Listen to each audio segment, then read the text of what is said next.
When North Korean leader Kim Jong Un in June pledged to work towards complete denuclearization of the Korean Peninsula by 2020, the White House hailed the agreement as a tremendous moment for the world. The agreement came after a year of tense negotiations between North Korean leader Kim Jong Un and U.S. President Donald Trump, an undiplomatic diplomatic process that included insults, threats, name-calling, uncancelled diplomatic visits. "I was really being tough. And so was he," Trump later said. "And we'd go back and forth. And then we fell in love." Okay, with all the bilateral drama, it's easy to forget that this nuclear showdown does not involve just the U.S.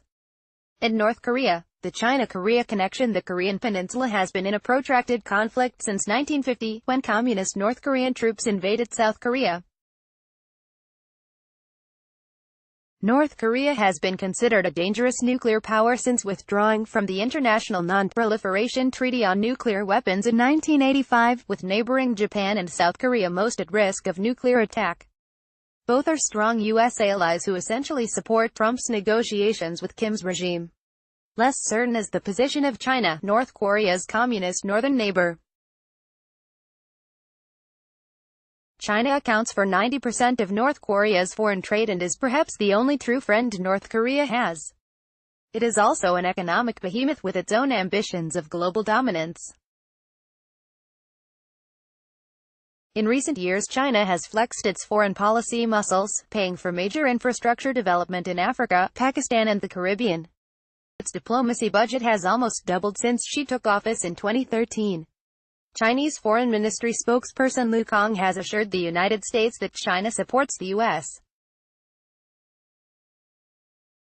and North Korea in actively seeking a political settlement of the Korean Peninsula issue and is committed to achieving denuclearization. Korea experts have their doubts. Many believe China fears that a successful Trump negotiation could lead the U.S. to replace China as North Korea's top ally. Its government does not want a reunified Korea, indebted to Washington, sitting just across its border, Richard McGregor, senior fellow at Australia's Lowy Institute, told CNN in May. So where does China's government really stand on the U.S.-led denuclearization of North Korea? China defends North Korea. To answer this question, we analyzed 1 year of Chinese news coverage and commentary on North Korean denuclearization. Because journalism in China is heavily state-controlled, media analysis can shed light on government positions that may not be public as official policy. Our project examining China's view of the U.S.-North Korea negotiations is part of ongoing research into the domestic media coverage of global affairs in Russia and China, two countries that contest America's dominance in the current world order. We read China's position on the Trump-Kim process as delicately balanced between defending its Korean ally while signaling its respect for the international community. Chinese media makes sure to report North Korea's side of the argument, tacitly supporting Kim Jong Un's need for security while questioning American intentions in the Asian region. For instance, Xinhua reported in October 2017 that Kim justified the development of nuclear and missile programs by North Korea as the only way of defense against protracted nuclear threats by the United States. As an op-ed from the English-language Chinese daily Global Times further argues that the United States uses North Korea as a pretext to justify its military presence in Northeast Asia. While Chinese media does denounce aggressive North Korean military actions, such as intercontinental missile tests, the articles usually go on to portray the United States' anti-ballistic missile systems and joint military exercises with Japan and South Korea as far more destabilizing for the Asia region. China opposes any strategic military deployment by the U.S. that will cause threats to China's security under the excuse of dealing with the peninsula situation, declared China's Global Times in 2016. Towing the line still, China is careful to uphold international standards when it comes to North Korea. It advocates for a cooperative and dialogue-based peace process and has endorsed and implemented all United Nations Security Council sanctions on North Korea. After North Korea's nuclear tests in fall 2017, for example, the UN unanimously adopted severe economic sanctions that further isolated the regime. China criticized U.S.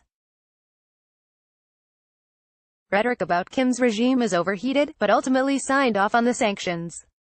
In Chinese media, such actions, defending North Korean sovereignty while supporting the international community, confirm China's role as a fair arbiter. China sees itself as perhaps the only nation appropriately balancing North Korea's economic needs with the world's security concerns. For Chinese media, this confirms China's importance in global diplomacy. When President Trump said that China has aided efforts with North Korea, his comment was widely quoted. Will China help denuclearize North Korea? Ultimately, our analysis finds that China's global aspirations have not yet led President Xi to openly dispute American leadership in resolving world conflicts. China is likely to play a supporting role in the gradual denuclearization of North Korea, even as it seeks to shape that process to ensure that Chinese influence and prestige in the region is upheld. Chinese media has even praised President Trump's June 6 summit with Kim, saying it warmed relations between the nations and laid a foundation for further progress toward peace. The Chinese government may well work on both sides towards this goal, as Foreign Ministry spokesperson Zhang Shuang said in a December 2017 press conference. But in the end, we believe she is more of a U.S. partner than foe when it comes to Korea.